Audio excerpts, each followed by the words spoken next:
Hey, how's it going? Seth with Air Theater Designs. Happy weekend. We're almost there. And because it's a weekend, you might go, hey, I'm going to listen to some tunes, Saturday, Sunday, enjoy some music.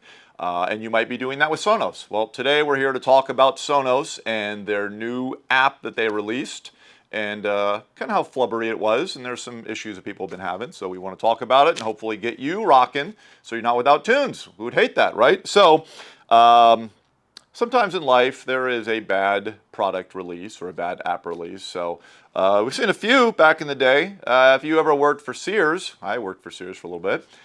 They were the world's largest retailer. They went to zero. And part of that was them releasing their everyday low price. Well, consumers don't like everyday low price, so Sears was on the path downward. Blockbuster. Well, they had a chance to buy Netflix, but they said, you know what, this streaming stuff, it's a fad. We don't need to buy Netflix. They went away. Coke, they came out with new Coke.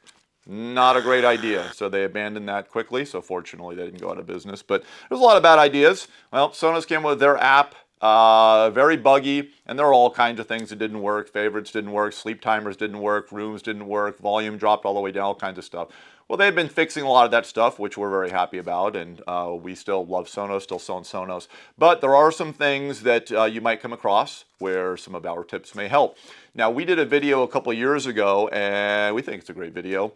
It went over a ton of issues that you can see, not just with Sonos, but any streaming platform. Doesn't matter if it's MusicCast, Hios, what have you. I'm just going to fire off a bunch of those, so you don't have to watch the 14-minute video. But you should watch the 14-minute video if you have Sonos. We'll put up links to it. Some of those things, we're just making sure that you've got Wi-Fi set up on your phone or your tablet, whatever you're using. Got to make sure that your phone and Sonos are on the same SSID, the same Wi-Fi name. Got to want to make sure you have one network name and not 4, 5, 6 if you've got extenders all over the place. That's not going to work well. You want to make sure your Sonos app is updated. You want to make sure that you've got your phone or devices updated. You want to make sure you update all the individual apps. So it might be things like Pandora, Spotify, what have you. If you got 200 open windows, you better close some of those, like maybe 200 of them. Close them all up. That'll cut down on some problems. You want to make sure that you power cycle your device. It's like your phone, possibly power cycle your Sonos device. You might have to know what a static or reserved IP are. We got all that information. And also, if all that fails, call Sonos. It's a lot of stuff. I might need to get a drink here. But those are the same things you can come across with any sort of streaming device. So watch that video. However, here's some of the new stuff that you might come across with Sonos, and these won't be covered in our old video. So let's start with number one. One.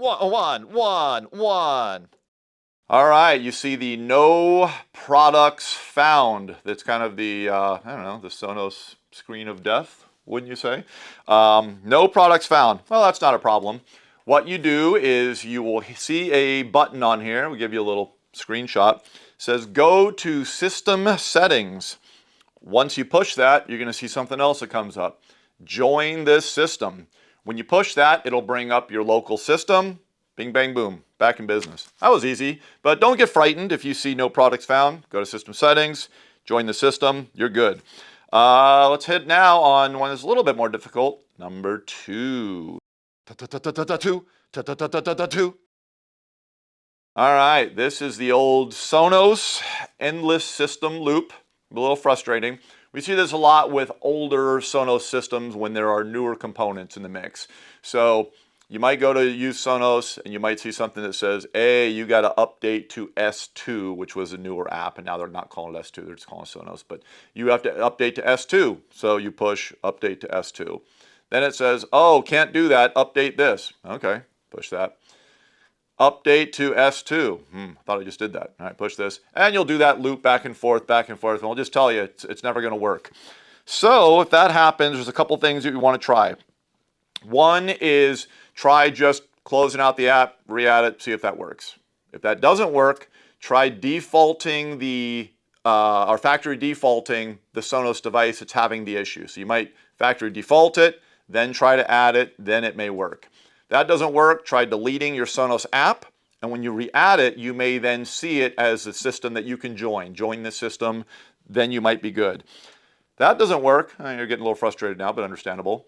Try hardlining that unit. So instead of connecting Wi-Fi, try to hardline it, see if that works. That doesn't work. Now we're getting very frustrated, but this fixes a lot of issues with these legacy Sonos pieces. So for example, let's say you got a sound bar from 12 years ago. You've got the Play 3, I just dealt with that, which is this portable speaker from umpteen years ago. What happens sometimes is those devices are so old, they'll still work with Sonos, but they work on what's called the S1, which is kind of a legacy app. So you got your S1, legacy, one thing.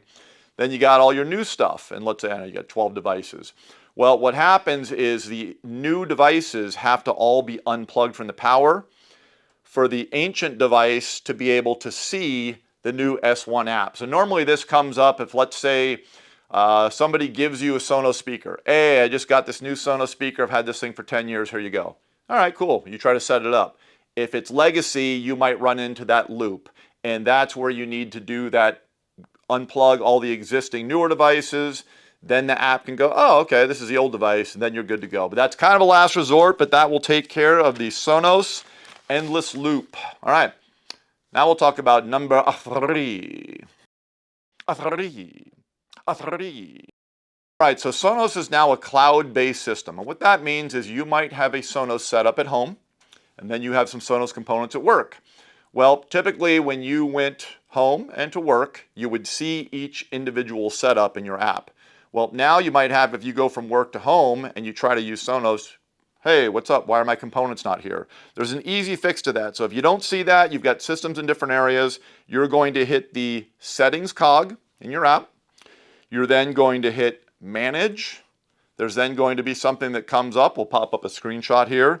Forget current system.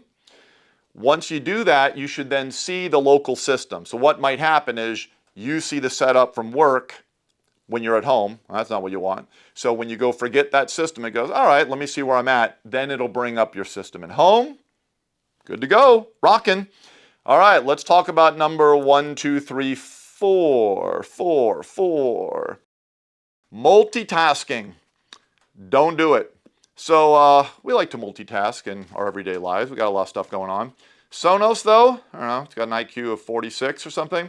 Sonos isn't a big fan. So let's say you're the guy or gal, you got 200 windows open, and while you're setting up your Sonos setup, your new speaker, you're going to try to Google a little bit. All right, now let's find the weather. All right, now let's go to this app. Oh, you know, I'm going to text a little bit too. Sonos don't like that stuff. So you may have where if you're setting up a new speaker, you're multitasking all this stuff, your setup may never get completed. So make sure you stop everything you're doing, get rid of that stuff, and when you are going through your Sonos setup, let it go through completion. So don't get halfway and try to do something. I think that'll take care of a lot of issues for you. We've seen that out in the field. Hopefully that will help you as well. So let's say that you've done all this stuff, you watched our old video, you went through those 18 things still aren't working. Number 5. Call Sonos. So when you buy a Sonos system, what's nice is you have access to their tech support and it's free. Free is great. So you call them up, they're going to go, hey, go to this screen. It's going to say submit diagnostic. When you do that, they can kind of see your Sonos environment. So they can see what's going on with Wi-Fi. They can see how your devices are connecting.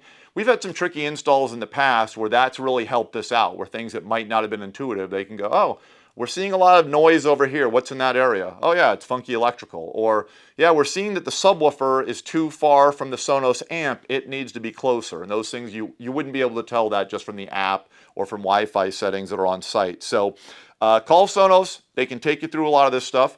And now that all their initial problems from 5 months ago, most of them have gone away, you're no longer dealing with a 2-hour hold. That was a nightmare. You might have a 5-minute hold, which is much better than 2 hours. So hopefully this helps all of you out. If you find this helpful, a way that you can also help us out is we get paid Buckeye for doing these videos. Buckeye equals 0. So Sonos isn't giving us this stuff to do testing. We're going to have links in the description of the video, and these are ways that you can buy Sonos from places where if you don't like it, you can throw it back at them, give them the old boomerang. But they're places like Amazon and Crutchfield.